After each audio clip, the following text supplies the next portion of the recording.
2023 সালের গ্রীষ্মে পিএসজি থেকে নেইমারকে বিশাল অঙ্কে দলে ভেড়ায় সৌদি আরবের ক্লাব আল হিলাল।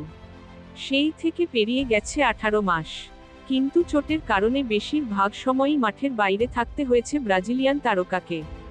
কত সময় বাইরে থাকতে হয়েছে, তার একটা ধারণা পাওয়া যায় এই 18 মাসে আল হিলালের হয়ে নেইমারের মাত্র 7টি ম্যাচে মাঠে নামার হিসাবে। কিছুদিন আগে শেষ হওয়া 2024 সালে তো বলতে গেলে খেলেননি নেইমার।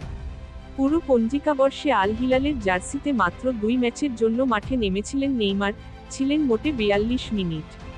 এই 42 মিনিট খেলে কি পরিমাণ অর্থ ব্যাংকে ভরেছেন নেইমার, সেটা জানলে চোখ কপালে উঠতে বাধ্য যে কারো।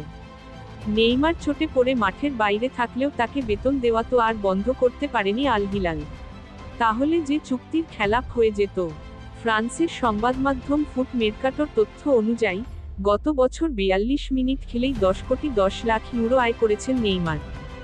যার মানে প্রতি মিনিটের জন্য নেইমার পেয়েছেন প্রায় 24 লাখ ইউরো।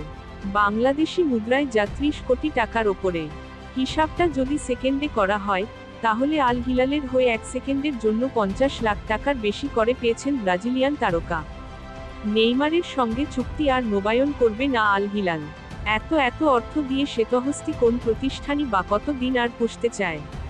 তবে আল হিলাল চুক্তি নবায়ন না করলে নেইমার কোথায় যাবেন, তা এখনও স্পষ্ট নয়।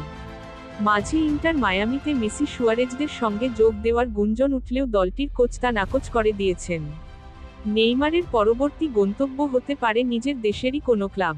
কিন্তু সৌদি আরব ছাড়ার আগে স্রেফ বসেই কামিয়ে যাচ্ছেন মিনিটে কোটি কোটি টাকা।